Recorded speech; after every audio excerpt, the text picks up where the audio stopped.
It's not that more sympathetic voices are lacking in the mainstream.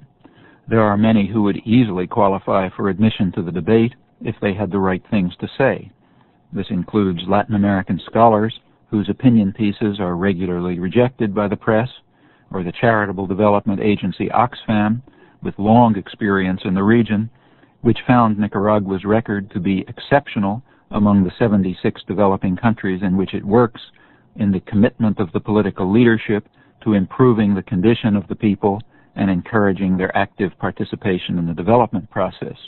Like Arevalo and Arbenz in Guatemala, Allende in Chile, and many others, Nicaragua was perceived as a rotten apple that might infect the barrel, a virus that might infect others, a cancer that might spread. This is the terminology that is constantly used by planners when they contemplate the dread prospect of independent development geared to domestic needs. The real fear was expressed by Secretary of State Schultz in March 1986. He warned that if the Sandinistas succeed in consolidating their power, then all the countries in Latin America, who all face serious internal economic problems, will see radical forces emboldened to exploit these problems. His words. It is therefore necessary to destroy the virus and inoculate the surrounding regions by terror. That's a persistent feature of U.S. foreign policy, but these truths, too, lie far beyond expression in the media. That was Noam Chomsky, professor of linguistics and philosophy at the Massachusetts Institute of Technology. The title of his 1988 Massey Lectures is Necessary Illusions, Thought Control in Democratic Societies. Many of our prominent newspapers have become almost agents or adjuncts of the government. They do not contest or even raise questions about government policy. This is Senator William Fulbright speaking in the United States Senate hearings on government and the media in 1966. These remarks are not precisely accurate. The media do contest and raise questions about government policy, but almost exclusively within the framework determined by the essentially shared interests of state and corporate power. Discussion outside these boundaries is rare, and it's the goals themselves that remain beyond challenge or even awareness.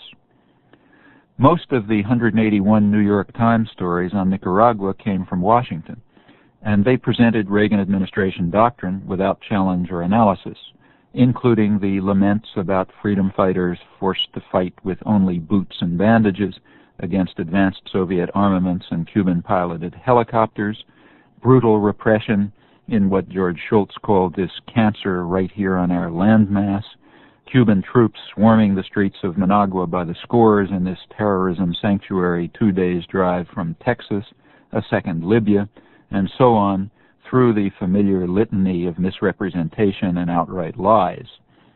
In the news columns, the Times tacitly accepted the Reaganite views, seeking out no others, thus contributing to a drastic narrowing for public debate. 4 times in the 181 stories, the Nicaraguan embassy was given a buried line or two, and in a few stories the reporter added a background balance line. First priority in news reporting was given to the U.S. government. Ranking second were the U.S. proxy forces, the Contras. There were extensive reports of the concern of the Businessmen's Association, COSEP, harassment of the U.S.-funded journal La Prensa, and other abuses.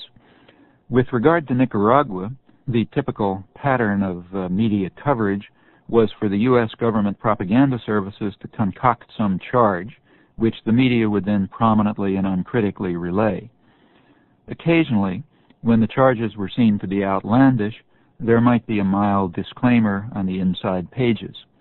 Often the charges persisted, even when acknowledged to be groundless or even sheer fabrication.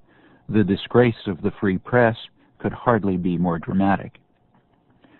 It is worth stressing that far more is at issue here than dereliction of duty, incompetence, or service to power. The protection afforded state terrorists in the fledgling democracies provides a veil behind which they can pursue their atrocities with crucial U.S. support, while the indignant focus on far lesser abuses in Nicaragua has facilitated the Reagan programs of terror and economic warfare that reversed social and economic progress in Nicaragua and reduced the economy to ruins. The media were thus accomplices in an extraordinary outburst of violence and repression.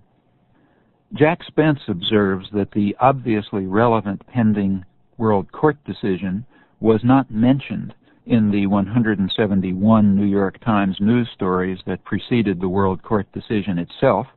The decision was on June 27, 1986.